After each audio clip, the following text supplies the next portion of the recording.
Good afternoon and good evening, depending on when you watch this, whenever you watch this. NorCal Sports TV weekly recap show inside the beautiful Access Tuolumne Studios. Keith Jouganatos, Dustin Padgett. Another week. Whole lot of football games. Let's get into it. Oh, yeah, let's get started, Keith. It was a busy week. We'll start out with Modesto versus San Francisco City. Yes, indeed, we're going to start with something different. It is junior college football that starts off this weekly recap show, not the high school show, but for obvious reasons. Both teams between MJC and City College of San Francisco will come into this undefeated. Both teams coming in high-powered offenses. Danny Velasquez of MJC has been phenomenal to start this year. Could he keep that up against a team like City College of San Francisco with so many athletes on defense and so many ball hawks around the defensive area? Would Velasquez be able to, on the road, take MJC on his back and win the game? We're going to find out. We go to the highlights. MJC and City College of SF, two powerhouses. Picked this one up in the early first quarter. First quarter, Velasquez over the middle. What a dime. It's big time by Porter. That's touchdown, deep patch, 58 yards. Yeah, very similar to a play we saw from him just last week, Keith. Velasquez likes to get that ball down the field. So does City College of SF, though. They're in the goal line formation. Bullock up the middle with a 4-yard touchdown run. Psych! Bullock's out to the left. It's 6. What a run by Bullock. Yeah, that was a great fake there, Keith. Now Velasquez in the shotgun later on. Going to throw it off to Grover. Look at this catch. That's SC top 10 material, baby. Oh, my. Parker Brown with a 26-yard field goal. So at that point, it's 10-6 MJC in the first half. Picked this one up in the second half. MJC with the ball again on 3rd and 1. Velasquez keeps it. Whoop! Over the top, and Velasquez still going. What a jump. He is an athlete, Keith, for sure. So now it's Ramos. 1 yard. That jump. Whoop! Do it again. Touchdown, MJC. They're up 17-6 at that point. But City College of SF fighting back. Roderick Gaskins from Bullock. It's a touchdown. SF showing some heart here, D-Patch. Battling back here in the fourth quarter, Keith, and that would not be the last time we hear of him. Yes, because of the 7:20 mark of the fourth quarter, across body, it's a big-time throw, and off to the races is City College of SF. They take it all the way, 94 yards. Kendon Robinson Jr. for the touchdown. City College of San Francisco leads at that point. Huge play there, Keith. Now, up 18-17 with 7:06 to go. They go for the 2-point conversion, and it's good as somehow Pierce is wide open as what a throw to the heavens. But nonetheless, they get the 2-point conversion, up 3, under 2 minutes though. Danny Velasquez looking to complete a comeback. Had the lead, now going for the comeback. One pump fake. Now gets out of the pocket to his right side. Doesn't have anything down there, but a big-time penalty. This is a horrible mistake. It's a roughing the passer. How can you do this? That was killer there, Keith, and gives them the opportunity to do this here. And then 109, Velasquez with a floater. Brandon Gray snags it in. Touchdown. And so just like that, City College of SF down to their last shot. 26 seconds. Pass intercepted on the sideline. Big-time pick. And so just like that, MJC with a huge win against City College of SF. Lot to take in from this game, Dustin Padgett, but I think the main thing is that, hey, Danny Velasquez, when the time was correct to come and try to win the game, he did. He put the team on his back. Big-time drive. Velasquez got it done at the end of the game, and as you mentioned, a killer penalty at the end, and you hate to see a penalty be a deciding factor in such a good battle. Keith, 23-20, we expected them to play a close game. We thought maybe some more points may score than just 43, but hey, perfect game from both sides. For SFC, you can't be mad at them. They made a great comeback. They were down 17-6 going into the fourth quarter there, Keith, and scored 2 touchdowns to take the lead and almost take that one on the road, but Modesto fought back. Touchdown at the end of the game to Gray. That'll get it done. I will give City College of San Francisco the credit. They did fight back. However, no one can deny the fact that penalty was killer. Yeah, that penalty was the turning point there. We were watching, that was a 2nd and 17, and he was running out of bounds. It was about a 5-yard gain. Would have been 3rd and a mile. Likely, the Modesto might not have scored right there, Keith.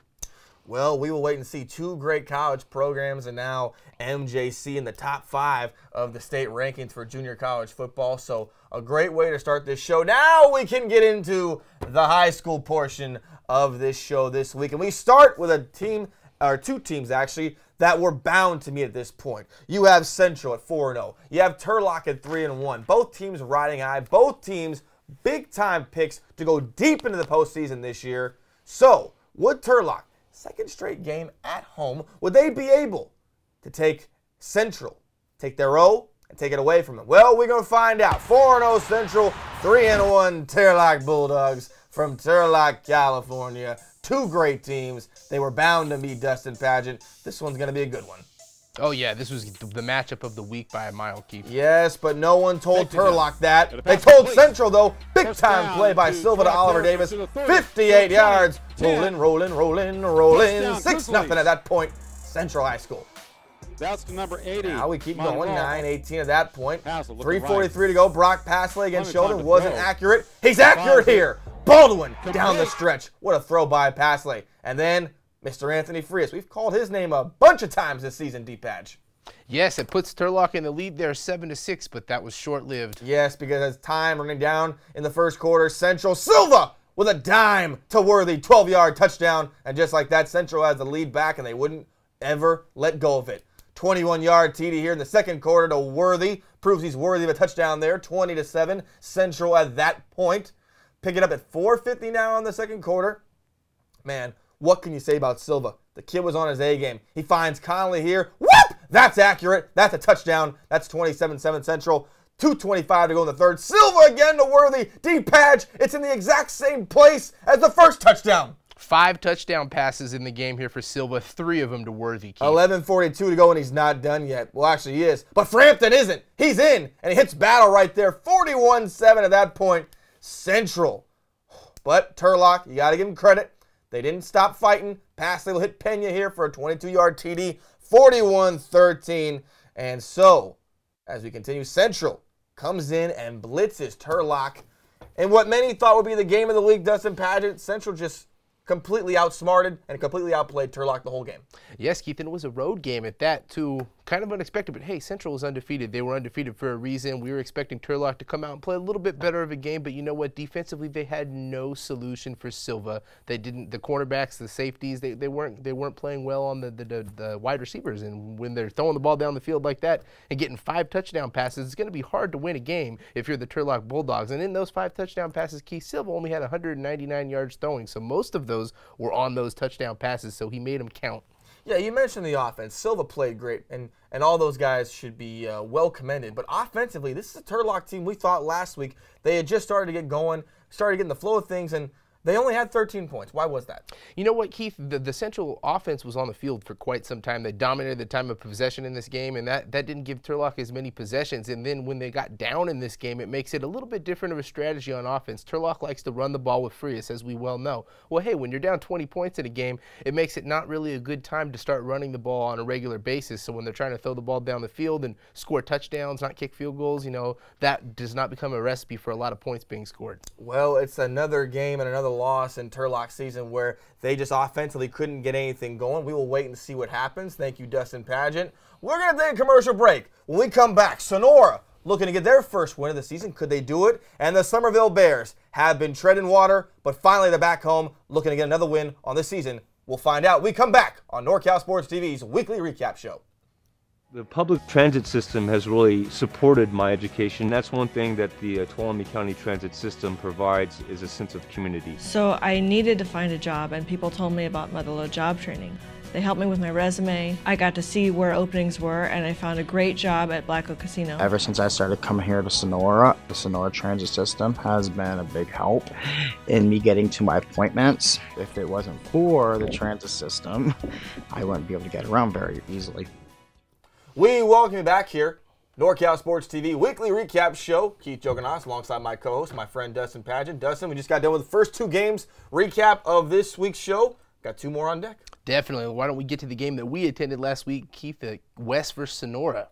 Yes, indeed. The Rocky Mountains and Hills in Sonora, California make it the perfect scenery for a Friday night football showdown for Sonora High School. But the season has resembled that of the geography for Sonora. It has been rocky. 0-4 to start this season. Their opponents leading into last week's game, 14-2 combined record, yet they can always bank on the fact that they have been money in Motherlode League play. Meanwhile, their opponent in West High School just got done blitzing Ceres 30-0 the week before. So West looking to go to 2-3. Sonora looking for win number 1 of the season, so we go to the highlights. And this time now, it is right here. Sonora and West, Motherlode League play. We're in session. We're in game time. Pick it up. 2nd and 10. Mick Crockett in for the score. Perfect pitch. Actually, it's a fake, but Crockett's in for 6. Oh, we saw a lot of that here from Crockett in this game, Keith. And then on the upside, the next time they have the football, it's a fumble, and West has got it. Too many turnovers in the first half, D-Patch, for Sonora. Yeah, they had 3 fumbles in the first half, Keith. Robinson, the 4th, picks up on that turnover. He hits Nate Nelson for the 32-yard touchdown attempt, and we're deadlocked at 7 just like that. Nobody was there on the defense, Keith. Nobody was there at the same time, though. Everybody was there for this run, but no one could get number 2, Aiden Costavili down. He goes 41 yards for the touchdown, Padge. That was the best run of the game right there by a mile. It had everything involved, cutbacks, broke tackles, everything. 2:39 to go, and the Sonora defense is going to make sure that they don't get this one in the air, but a PI call extends the drive, and Robinson, the 4th, rolls out to his left. He's going to take full advantage of it. TJ Williams in the corner. X marks the spot. That was a perfect pass there, and the quarterback did a great job of pointing to his receiver, hey, go down the field, and he did just that. So we're deadlocked at 14, but this time it's McDonald who goes left side. He has a 13-yard touchdown run, but the PAT no good, so Sonora leads 20-14. Second half now, and Nick Crockett's still going, and well, he'll be tackled here. I mean, yeah, then nope, and then well, he's got nope, not there either. Crockett to the house. This was the run of the game, in my opinion, D-Patch. Hey, both of them were great runs. 71-yard touchdown run there, Keith, and that one was a huge time. Gives them a 2-touchdown lead here in the third quarter. And Sonora wasn't done yet because they'll go right back to McDonald up the middle. No one within 10 feet of him. 28-14 Sonora at that point. And you look right here, Owen Bauer. He'll go right back to work, play defense, got a big fumble recovery. Now he's got a touchdown run. Oh, yeah, he was all over the field, was Bauer, Keith. And then Bauer again. Why not? Second time for the day. At 3:33 to go in the fourth quarter, 41-14. And so just like that, Sonora gets their first win on the season, win number 1 on the year. So Dustin, Padgett, Sonora banks on the fact their money in Mother Lode League play. Well, they show you right there. Hey, you know what? When you get 6 rushing touchdowns in a game, Keith, likely you're going to win that game. They played great offensively, but, you know, they only had 2 completed passes. Crockett, again, not throwing the ball, but when you're able to dominate running the ball, why not? 41-14, great played game there for Sonora, first win of the season. Yeah, I think everyone really blew out of proportion the non-league schedule, but I think more than anything that helped them. 0-4, but when you're playing tough teams like that, and they played teams such as Escalon and, you know, teams that are going to be very competitive down the line this season, that helps a whole lot. Oh, yeah, definitely, Keith. And it was still early in the season, and league play is what's most important. Now they've got a bye week, and then the next week they play Argonaut. It's going to be a big game for them if they can see if they can get a winning streak going. That will be a huge game, just like it was a huge game for Delta Charter and Somerville this week. Both teams 1-3. For Delta Charter, it has been an up-and-down season, and for Somerville, it has been an up-and-down season as well. When the Somerville Bears play good, they're really good. Jaden Brochini, when he is not throwing interceptions, he is a great quarterback, and that opens up the running game for people like Veach and Caldera and sorts. But Somerville, 2 consecutive weeks, they have lost a football game. You know, when you're in adverse situations, you always have to wonder how a team will respond when adversity hits them in the mouth. Well, we know one thing for sure. No one weathers the storm like the Somerville Bears. We go to the highlights, and it is Delta Charter and Somerville. Somerville has played multiple games on the road to start this year. Finally, Somerville at home. The Bears in Bear Country. And they say, thank goodness, we're finally in front of our home fans. And right up the middle, it's Avila, right from the get-go, who's going to take it in the middle. 1 tackle, 2 tackle, 3 tackle, broken, touchdown, 7-0, Somerville. What a run there from Avila. Looked like he was going to be stopped in the backfield. So now Delta Charter with the football, and Jaden Brochini, he's a quarterback. Now he's on defense. Make up your mind, Brochini. He's got an interception. Wow, he goes both ways. Hey, Keith, when you can play both sides of the ball like that, all the power to you. So now Brochini, who just got an interception, says, I am a quarterback by trade. And he'll take it on the 15-yard keeper down to the 2-yard line there. You never know. And then Brochini, David Titus Shirley, welcome back to the highlight show. This guy can play, D-Patch. Oh, yeah, Shirley, we mentioned him in the last game that we saw. He played offense and defense very well. So then Brochini going to show you the arm. Whoop! Right to Miller down to the 5-yard line. So then, Jaden Brochini, he can run D-Patch, and he shows you right here the 6-yard touchdown run. Blowing him out right now, Keith, 23-0 at this point. 23-0 at that point. We're still in the first half, by the way, and Nicholas Veach, welcome back to the highlight show as well. 35-yard run scamper, a great way to tiptoe the line. He gets down to about the 10-yard line there with 8:11 to go. And then Brochini, David Titus Shirley, again, right down Broadway. It's 30-0. We're not even in halftime yet, Dustin Padgett. What a first half offensively here for the Somerville Bears. And then Connor Calley, who we saw earlier, we thought he had promise. He's also has a touchdown in this one, 37-0. And at this point, Delta Charge is looking to get on the board, and they do. Jathan Kane taking the wheel route the whole way, 52 yards, showing you the speed. Oh, yeah, Kane takes off as soon as he catches that ball there, Keith. And so Somerville ends their slide against Delta Charter. Dustin Padgett, we talked about it for weeks. When Somerville plays good and they're not turning the football over, they're a good football team. They showed us why this week.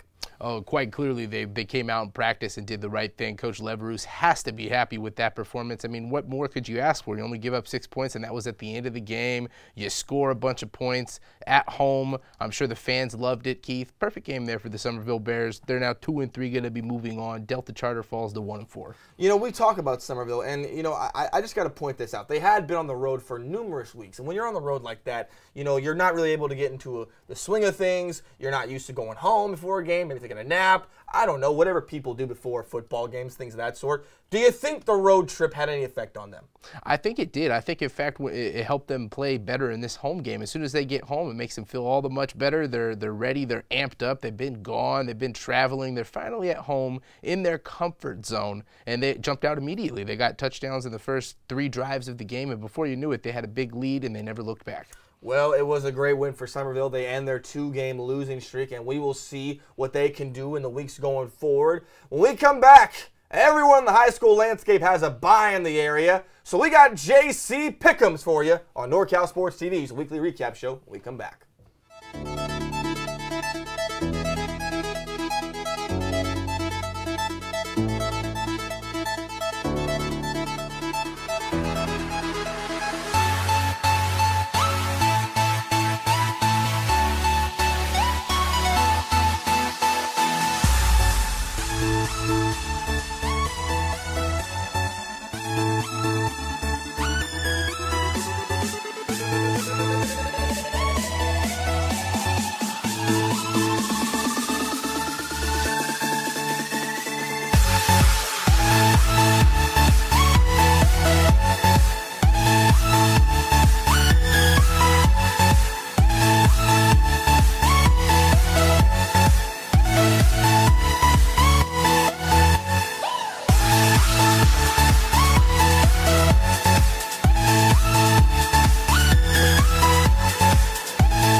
Welcome back on the NorCal Sports TV weekly recap show. Keith Jouganatos, Dustin Padgett just got done with all the highlights from the previous game of last week's festivities. D-Pads, it's a whole junior college bonanza here on NorCal Sports TV, which you can watch all these games for free, we might add.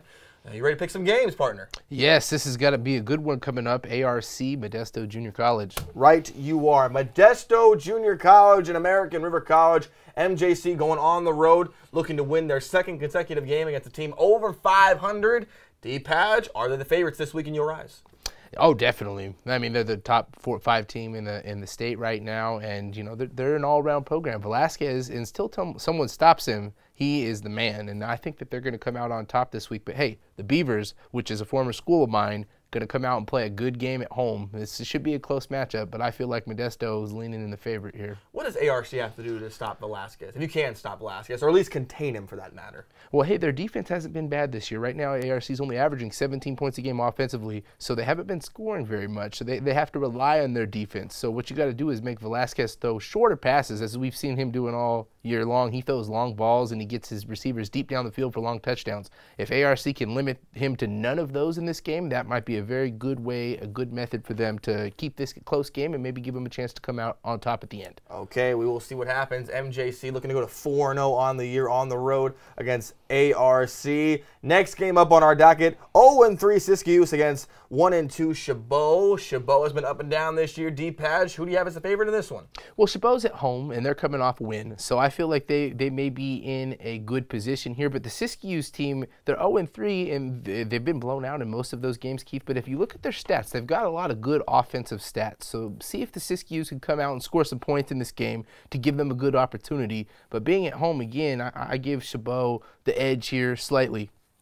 Okay, well, we will see what happens in that matchup, just like we will see what happens with every matchup here on NorCal Sports TV. We thank you again for another great show inside the beautiful Access Tuolumne Studios. For my partner, Dustin Padgett, I'm Keith Jouganatos. For all of us here at NorCal Sports TV, we will see you same time, same episode, same time next week. Have a good one.